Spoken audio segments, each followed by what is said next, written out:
Hello, welcome to the channel Why Stories. Enjoy watching. That day, Andrea woke early, tidied the space she called her own, and hastened to the store. Every Thursday, they distributed expired products for free, and Andrea had become adept at seizing this opportunity. As she neared an unfinished house, a faint whimper from the bushes caught her ear. Startled, she thought, "Who's there? Have they dumped another helpless creature? What heartless souls they are." Without a second thought, she approached, only to find a basket cradling a newborn. The sight rendered Andrea speechless. She stood frozen, her thoughts racing. Who could have left this innocent soul here? Gently lifting the baby, Andrea was greeted with a coo and a smile. Beneath the child was a note. Without pausing to read it, Andrea's instincts kicked in. She must first cater to the baby's immediate needs. En route home, she darted into the store, grabbing baby food, a bottle, and a pacifier. A nagging worry plagued her. What if someone assumes I've taken this child? Are they searching for her? Yet, the world around seemed indifferent to the sight of a ragged woman cradling a baby. Once home, Andrea swiftly changed the baby's diaper. Thankfully, an extra was in the basket, and fed her. The infant soon drifted into a serene sleep. Andrea then unfolded the note to reveal a poignant message, written with care. "I'm sorry, I can no longer care for my daughter. I lack the strength and means." The note was unsigned, offering no clue to the baby's identity or origin. Overwhelmed, Andrea sank into her couch, wrestling with the gravity of her discovery. Her pulse quickened, and countless thoughts swirled. Should she approach the authorities? Perhaps place the child in an orphanage? Or dare she embrace this unexpected chance at motherhood? Perhaps this was destiny's gift to her. Andrea chose to take the risk. The pull of the infant was too strong. She smelled of the sweet innocence of milk and infancy, her smiles genuine and serene. Andrea named her Esperanza, symbolizing hope. The child's presence breathed new life into Andrea, sparking in her a newfound hope for motherhood, something that seemed impossible just the day before. While Esperanza slept, Andrea dashed to the nearest discount store, purchasing gently used baby clothes, food, diapers, and even a small bathtub. That evening, with the stove warming their humble abode, Andrea bathed the baby. Emotion welled up as she felt the delicate touch of Esperanza's tiny hands and feet, the warm water splashing as she gently washed her. The little one appeared to be around 6 months old. She could sit up slightly and bubbled with joyful gurgles. Andrea sang her lullabies, and once Esperanza drifted off, Andrea found herself reflecting on her own past. Truth be told, Andrea's childhood was devoid of joy. In fact, it barely qualified as a childhood. Hers was a tale of survival amidst the hardships of an orphanage, haunted by the memories of her family's dysfunction, her mother's inebriated cries for sustenance, and her stepfather's cruel blows. Andrea's circumstances became so dire that concerned neighbors intervened, resulting in her placement in an orphanage at the tender age of 4.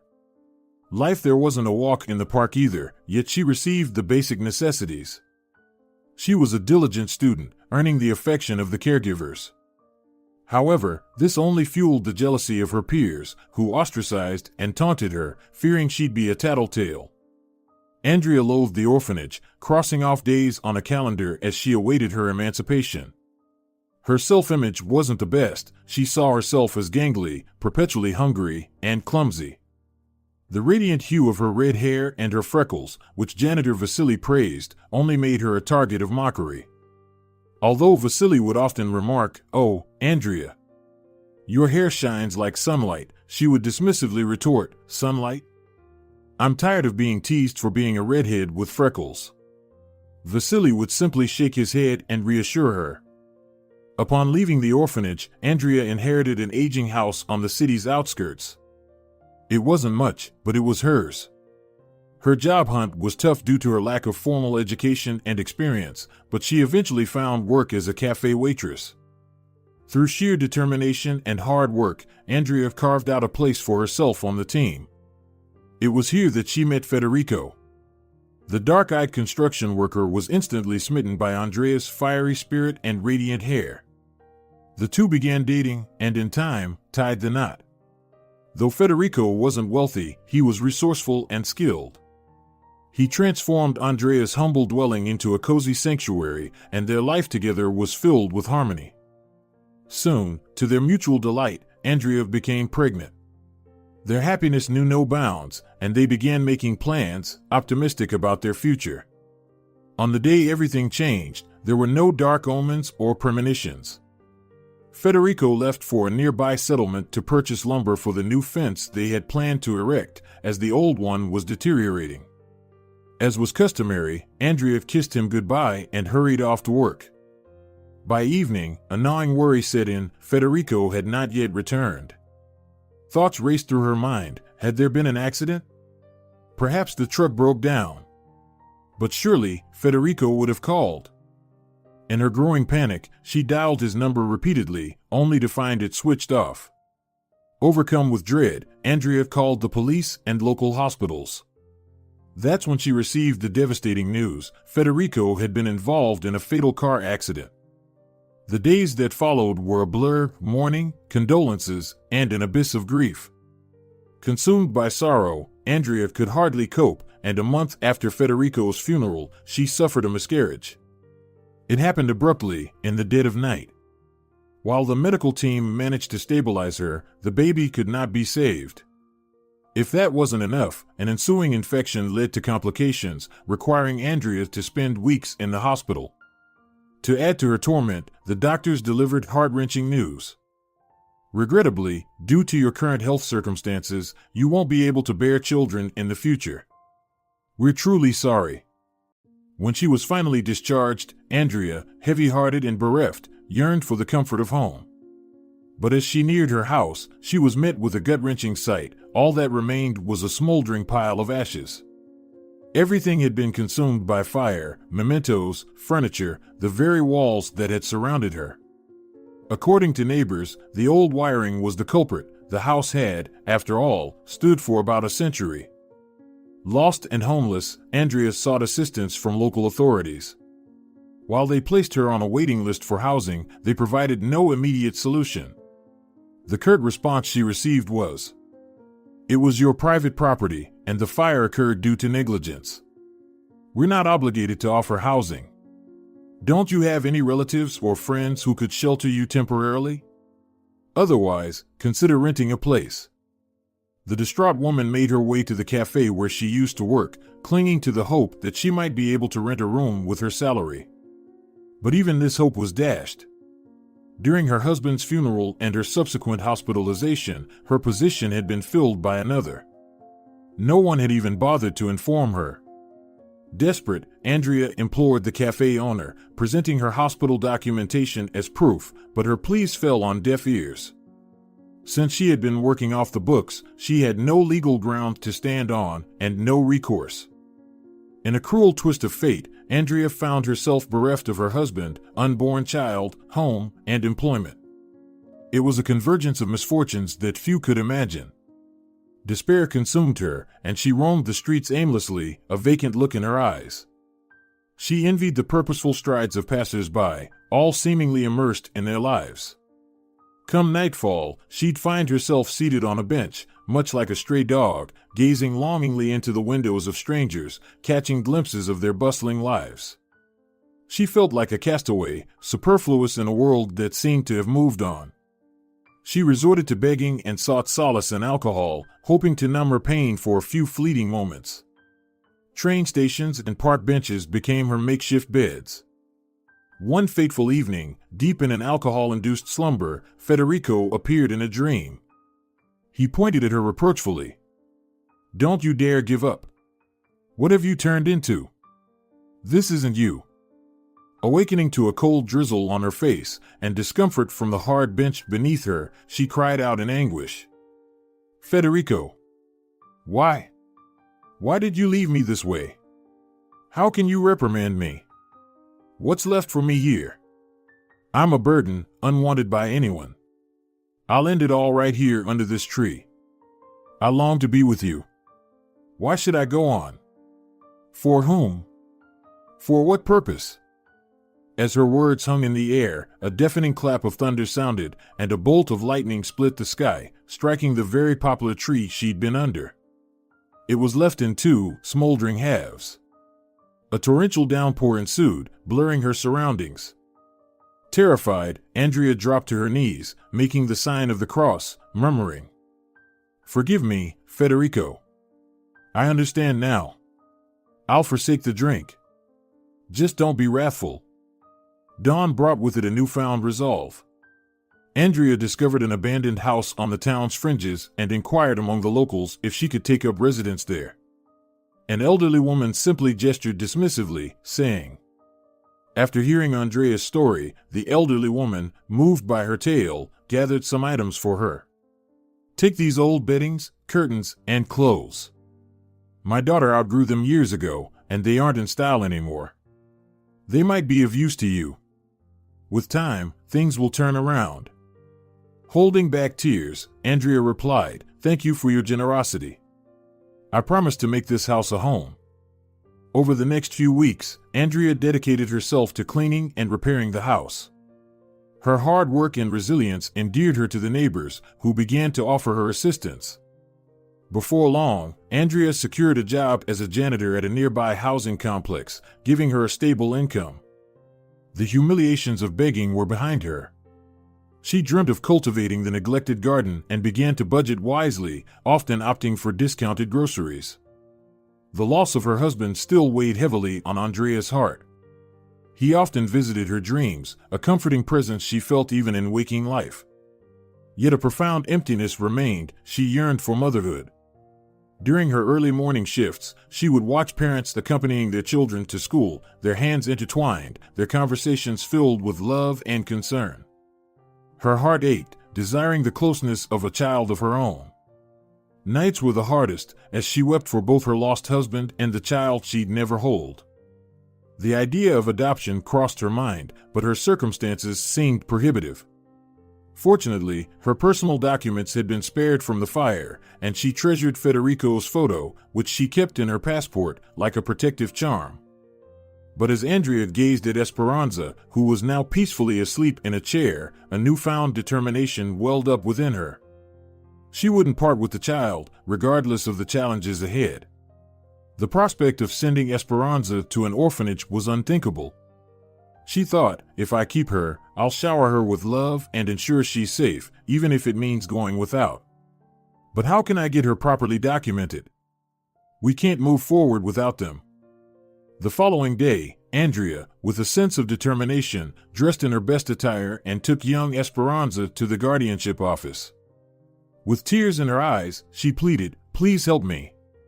This is my daughter, Esperanza, and she's 6 months old.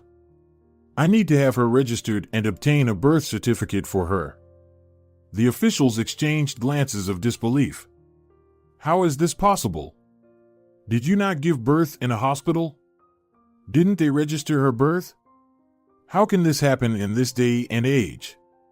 Taking a deep breath, Andrea responded, "No, I wasn't registered. I'm homeless, and I gave birth to her on the street. It might not be common, but it's my reality. Now I have a place to stay and I intend to raise my daughter right. She needs documents to lead a proper life." After a brief discussion, the officials decided to assist Andrea. Observing her demeanors tidy, if not well-dressed, and clear of any sign of substance abuse, coupled with the fact that Esperanza looked well cared for, they felt compelled to help. They took a few months to finalize the paperwork, and once completed, they handed them to Andrea, advising, "Ensure you register her at the local clinic for regular checkups. Now, officially, you're a mother. Take care." Overwhelmed with gratitude, Andrea said, "Thank you, truly. May you be blessed." As she left the building, clutching the documents and cradling Esperanza, a surge of joy filled her heart. "Federico, it feels like you've been watching over us, guiding us." There's no other explanation. Life began anew for Andrea. Every day at dawn, she'd be out sweeping streets with Esperanza nestled in her basket, sometimes dozing, sometimes babbling away. If she fussed, Andrea would pause her work, rushing to the nearest store for provisions or tending to her needs. The days were grueling, but a single whimper from Esperanza would reinvigorate her. The years sped by in a whirlwind of caregiving and work. Some neighbors and acquaintances, noticing the child but recalling no signs of Andrea's pregnancy, would quip, "Andrea, where did this little one come from? We never saw you pregnant." With a knowing smile, Andrea would respond, "Discovered her amidst the cabbage leaves." Andrea said with a twinkle in her eye, "That's my girl. Perhaps my frame kept my pregnancy subtle, but she's mine through and through." As the years went by, Esperanza blossomed into a girl with an insatiable curiosity. She had a penchant for books and art, and often she'd be found helping Andrea around their humble abode. As summer waned and the scent of autumn was in the air, Esperanza was gearing up for her first day in school. Andrea, with her indomitable spirit, took up every odd job the season offered, from selling garden-fresh veggies to cleaning neighboring homes, ensuring Esperanza wouldn't feel out of place among her peers. Decked in her crisp new uniform with a fresh backpack, when Esperanza stepped into school, Andrea's eyes welled up. "Oh, the joys of motherhood," she thought, feeling a pang of gratitude. "If no one searched for my darling, it's their loss. She was destined for me." One crisp afternoon, the air filled with the scent of fallen leaves, Esperanza returned home, her little face a palette of mischief and mystery. "Mom," she began hesitantly, her eyes darting towards the hallway where her coat was still draped over her, "would you be terribly mad if I showed you a little secret?" Andrea, ever the curious soul, responded with bemusement, "Well now, let's see what's got you so animated." "Show me, dear." From beneath the folds of her coat, Esperanza gently revealed a waifish gray kitten, its big eyes filled with a mix of curiosity and fear. Its pitiful meow echoed softly. Esperanza's voice trembled with passion, "The boys, Mom. They found him near school and they were so cruel. Lobo even tied a can to his tiny tail. I couldn't bear it. I had to save him. Can he stay?" Andrea, her heart swelling with pride, hugged the kitten close, feeling its fragile heartbeat. "Oh, my love, of course he can. You've done a beautiful thing today. This little one needs a name, though." With a twinkle mirroring her mother's, Esperanza declared, "Zorro. He'll be our little warrior." As they settled Zorro with some warm milk, the kitten, sensing safety and warmth, promptly curled up on Esperanza's lap, purring his gratitude. "Rest now, Zorro," Esperanza whispered gently, stroking his fur. "You're home. And one day, you'll be our fierce mouse hunter." Interrupting their tender moment, Andrea softly chimed, "Lunchtime, darling. The soup's about to lose its warmth." Esperanza, placing a gentle finger to her lips, whispered, "Just a bit longer, Mom. Let Zorro dream." With soft eyes, looking at the peacefully slumbering Zorro on her lap, Esperanza whispered, "Mom, Zorro's just found solace in his dreams. Can he linger a little longer? Do forgive me, but how could I possibly disturb him now? Just a moment more, promise?" A tender smile touched Andrea's lips as she ran her fingers through Esperanza's hair. "Take your time, sweet girl. We can always reheat the meal." Thus, the symphony of their lives now had a new, playful note named Zorro. Whether it was chasing after balls of yarn or basking in the sun, the small home resonated with the laughter and purrs of their new family member. One crisp evening, as the aroma of a freshly cooked meal wafted from the kitchen, Andrea's focus was suddenly diverted from her cooking. A parade of cars, quite out of place in their humble surroundings, pulled up. From the most regal of them, a man emerged, knocking lightly on the window before proceeding to the gate. Cautiously, Andrea peered out, her heart skipping a beat. The silhouette bore an uncanny resemblance to Federico, her late husband. The man, sensing her unease, began, "Greetings. You are Andrea, I presume?" "I am Victor, Esperanza's biological father." "May I enter? We have matters to discuss." Andrea, her heart pounding, gasped, "Federico? My love, I thought. I believed you were gone. Is this an apparition? A cruel trick of my mind?" Overwhelmed by the rush of emotions, Andrea swooned, collapsing at the entrance. When she next opened her eyes, the concerned face of Victor hovered over her. He was patting her face gently, a hint of panic in his eyes. Catching his breath, he exclaimed, "I'm so relieved you've come around. I'm not Federico, I assure you. My name is Victor. Perhaps I bear some resemblance, but it's purely coincidental. Are you all right now?" Andrea's fingers danced across the tender spot on her temple. With a soft sigh, she looked deep into the stranger's eyes and murmured, "It's not that I think you're a figment of my imagination. You bear an uncanny resemblance to my late husband, Federico." Her voice trembled. "I must show you." From the depths of her worn passport, she retrieved a photograph, which she handed over with trembling hands. The stranger's gaze sharpened, and his face turned a shade paler as he gazed at the image. This defies all reason," he breathed, stunned. "Our resemblance is striking. This isn't just a twist of fate. I now grasp the depth of your shock earlier." His eyes softened. "Forgive me for startling you. Where's the young girl?" "My explanation is due, she's my child." With a defiant lift to her chin, Andrea shot back, "Whatever mystery you wish to unravel is yours alone. As far as the world and its laws are concerned, Esperanza is mine. Every beat of my heart belongs to her. Now, I suggest you leave." Her voice was firm but tinged with distress. "I've revealed more than I should, and I have a meal to prepare." Gently but firmly, she ushered the man out, silently battling the tempest of emotions within. To think I was visited by a ghost. And this stranger, asserting his claim on my Esperanza. Where was he during all these silent years? Bursting into our lives from the shadows. But I will stand my ground. She is mine in every way that matters. Soon, the sound of Esperanza's laughter washed over her, recounting tales of her day, gleefully slurping down the warm cabbage soup. Andrea's heart warmed, every moment with her daughter infused her soul with purpose and joy. The days passed. One cold Sunday, as snowflakes danced from the sky, Andrea and Esperanza were outside, laughing as they attempted to place a rebellious carrot nose on their snowman. The distant hum of a car engine grew louder, and once again, the familiar stranger appeared. This time, he came bearing a beautifully wrapped package and a lush, fragrant Christmas tree. Andrea, instead of a welcoming greeting, muttered unfriendly words. "Oh, it's you again? What do you want now? I thought I made myself clear last time." Victor, undeterred by Andrea's icy demeanor, greeted them with a warmth that juxtaposed the winter chill. "Greetings, all. May I step in? I come bearing gifts, almost like a wintry fairy tale. Might I join you?" With a magician's flourish, he deftly affixed the carrot to the snowman's face.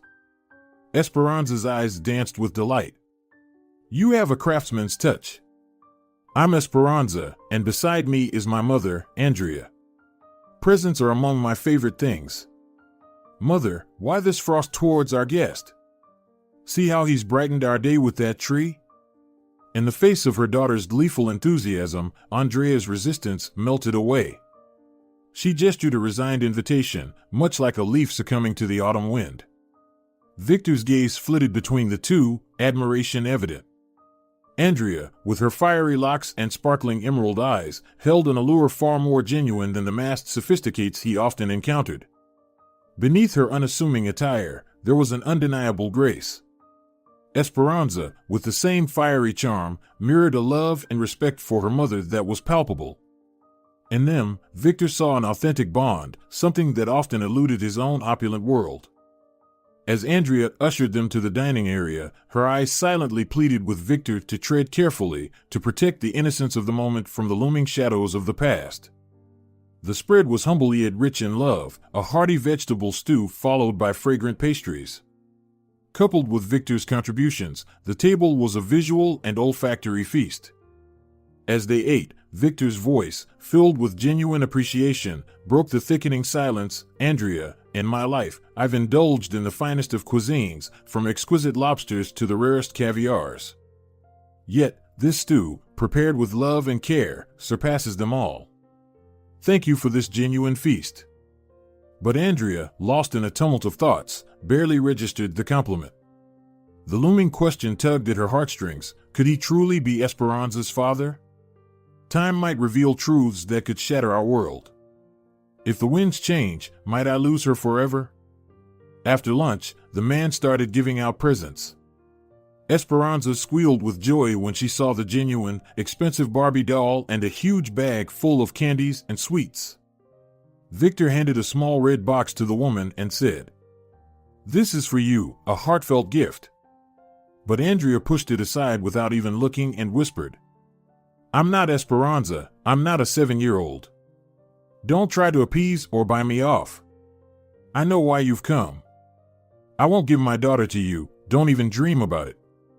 Now, let's decorate the Christmas tree so that Esperanza doesn't get upset, and please, leave." Victor also whispered, "All right, I'll leave, but only after we talk. Otherwise, it's no use. I need to tell you many things. I hope, after that, you'll change your mind."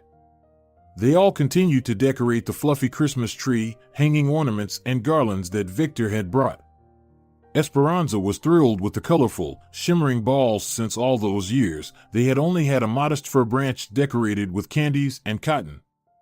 Then the girl asked, "Mommy, can I quickly run to Rebecca and tell her everything? I can't wait. She'll be so jealous, especially when she sees my Barbie. She doesn't have one like that. She always mocks my old doll." Andrea smiled. "Sure, but don't take too long. Be back home for dinner. And don't even think about going out by yourselves, especially to the river. The ice is still thin, you could drown." The girl solemnly promised not to go anywhere without asking and happily ran off to her best friend. The woman let out a sigh of relief and said to the guest, "I'm all ears, now tell me everything you wanted, and then leave, once and for all." Victor sat on the couch and began quietly. "It will be a long conversation, let me start from the beginning, and about Esperanza. So, my name is Victor Montero, I'm the son of a wealthy businessman. Naturally, I had everything I could wish for and even more in my childhood. My father is a good man, but he raised me strictly. He made sure I studied diligently and didn't engage in any inappropriate activities. However, my relationship with my mother was always tense. It's like she hated me from an early age. I felt hurt and couldn't understand why she treated me that way. When I was in college, I met Paulina. She was an orphan and worked at a local car wash. We fell deeply in love. However, my parents disapproved. Well, my father was surprisingly neutral, saying it was my life and my choice. But my mother threw tantrums and did everything in her power to break us up. Still, I went against her wishes, and Paulina and I decided to get married. Everything was going well until a week before the wedding, when she disappeared, vanished into thin air. She didn't answer my calls, and I searched everywhere, but all in vain. That's what happened. Many years have passed, but I still couldn't forget Paulina. I pursue my passion in my work, but my personal life has never worked out. I haven't found the right person. Recently, my mother fell seriously ill, a severe illness, and she decided to tell me the whole truth. It turns out, Paulina didn't run away at all. Instead, my mother came to our rented apartment and started weaving lies, claiming that I already had a fiancé and a wedding was imminent, and Paulina was just a fling. She threatened her, saying that she would ruin her life if she didn't leave mine forever, and so on. When I found out about this, I was furious, to the brink. I decided to find out what happened to Paulina. What's her fate? I thought if it's not too late, I should go and repent, explain everything. I hired a private detective who found out everything for me. He told me that after my mother drove her away, Paulina moved to the outskirts, rented a room at first, then found out she was pregnant with my child, and she gave birth. I even saw the record of the child's birth at the hospital.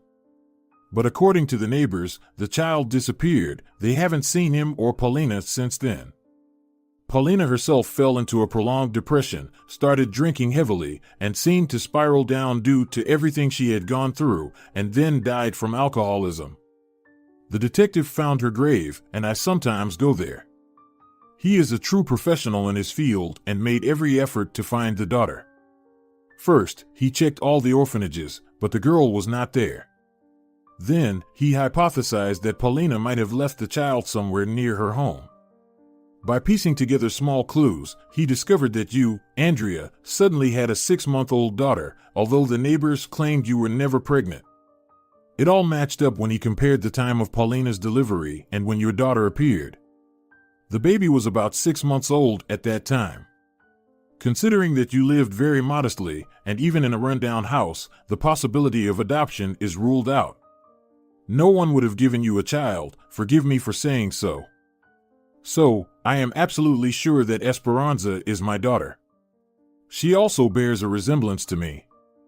Just look at her, the same brown eyes and curly black hair. Only her nose and facial features resemble Paulina. I can see it.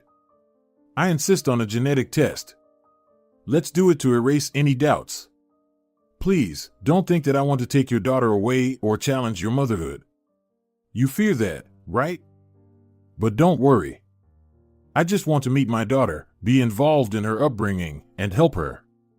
It will benefit both of us. I see how difficult your life is. Is it fitting for a girl to grow up in such conditions? Please, don't push me away. I beg you. Just like for you, the arrival of a daughter in my life is a ray of hope. Such happiness. So, don't deprive me of it. Andrea listened without interrupting and was astonished at how the fate of this poor Paulina intertwined with her own. She felt immense pity for this broken woman. After all, she was not at fault in anything, no one extended a helping hand in time. Moreover, Victor was not such a villain. He didn't know anything. And she had treated him so harshly, threw him out the first time they met. She replied softly, "Forgive me, I didn't know all the details." Well, if it's all true, then, of course, let's do the genetic test. But please understand, I didn't steal the baby, I found her in a basket and was overjoyed. I didn't want to send her to an orphanage, I'm an orphan myself, and I know how terrifying and bad it is there. I am childless, after a miscarriage, so I was happy to have found a daughter. Admittedly, we don't live in luxury, that's true, but I try to buy her new things, even if they are not expensive. I work as a janitor and sell vegetables from my garden at the market, all for the sake of my little girl. I wasn't always destitute. I had a beloved husband, Federico, our own home, and together we did the repairs there. I got pregnant, and then... She suddenly choked up and burst into tears, covering her face with her hands, unable to cope with her memories. Victor continued quietly, "I know, the detective told me everything about you. You have also had such a difficult and broken fate." Andrea wiped away her tears and asked, "What about the resemblance between you and my late husband? Did you find out anything about that?" "It troubles me." Victor continued, "Yes, I found out everything. My mother recently confessed everything. It turns out she was already married before my father and had twins, my brother and me. But they divorced shortly after, and they decided to split everything amicably, including the children.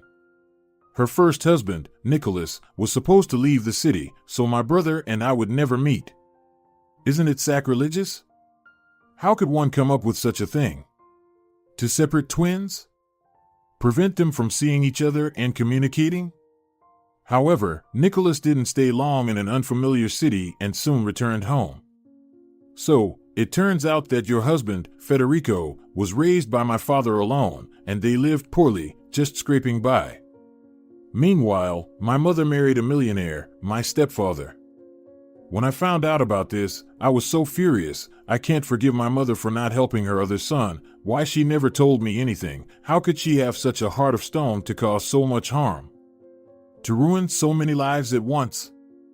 Every day she has delicacies for breakfast, not worrying whether her own flesh and blood is hungry right now. Couldn't she just communicate, be humane and caring? She admitted why she treated me so coldly in childhood. I was a constant reminder of her sin. But what now? She has cancer, and her life is measured in months, so what's the point of blaming her? I guess it's her punishment for everything she has done. Andrea was shocked, tears streamed down her cheeks, and she couldn't utter a word. She looked at Victor and remembered her Federico. It seemed as if he was standing before her, alive. Just reach out. She wanted him to hug her, to hold her like before, to caress her red curls and whisper, "You are my sunshine, my little treasure." Late in the evening, when Esperanza had already fallen asleep, the woman took Victor's gift in her hands. She carefully unwrapped it and gasped.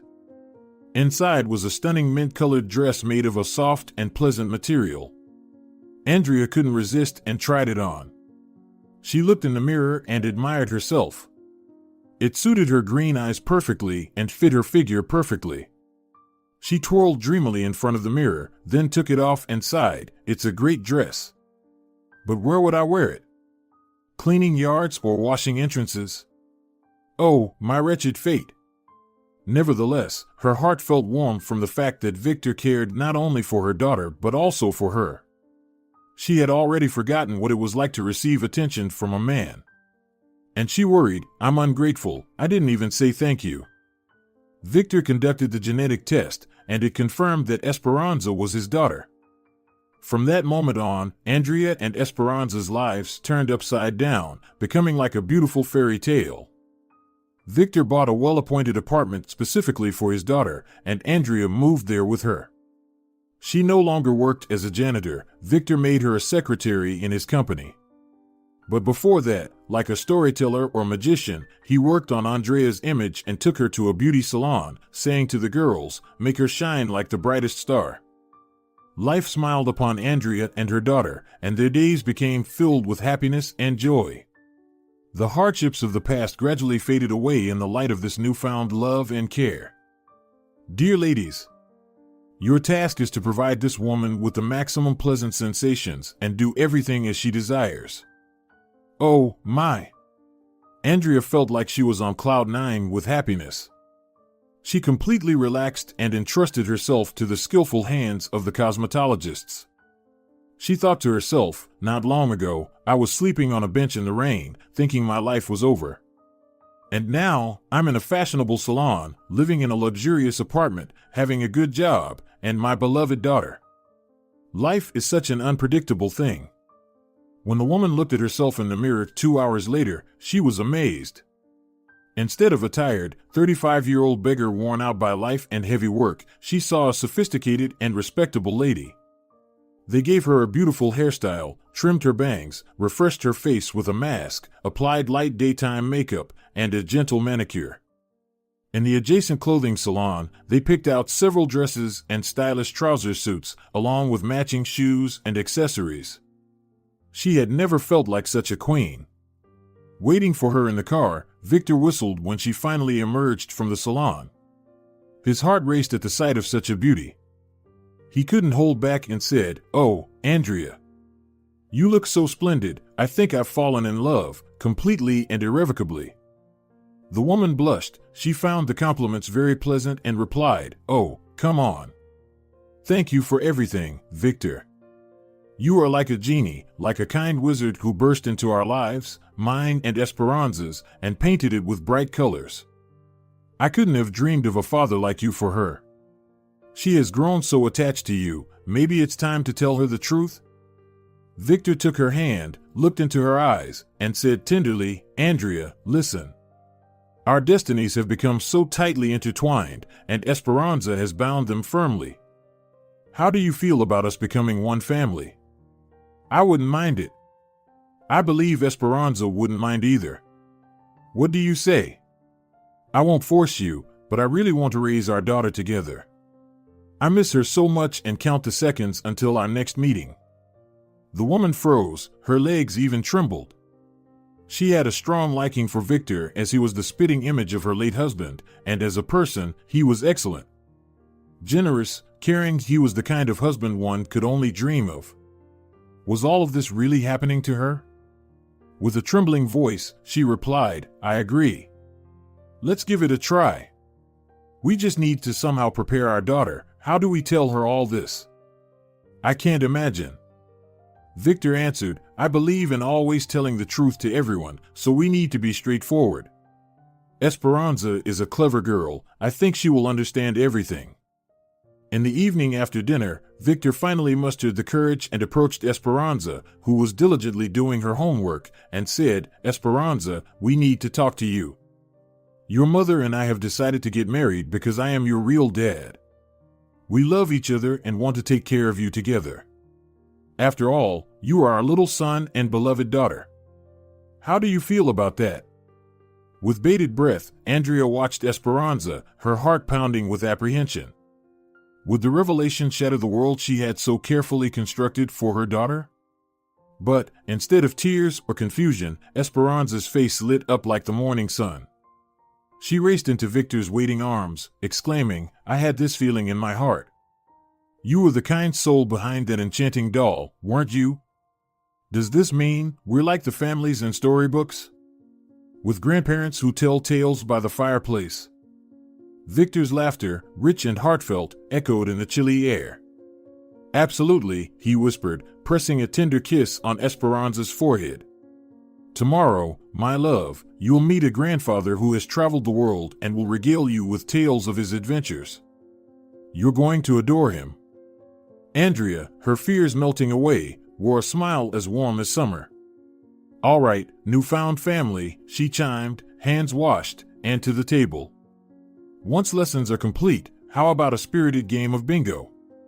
The room echoed with laughter as they all signaled their eager agreement.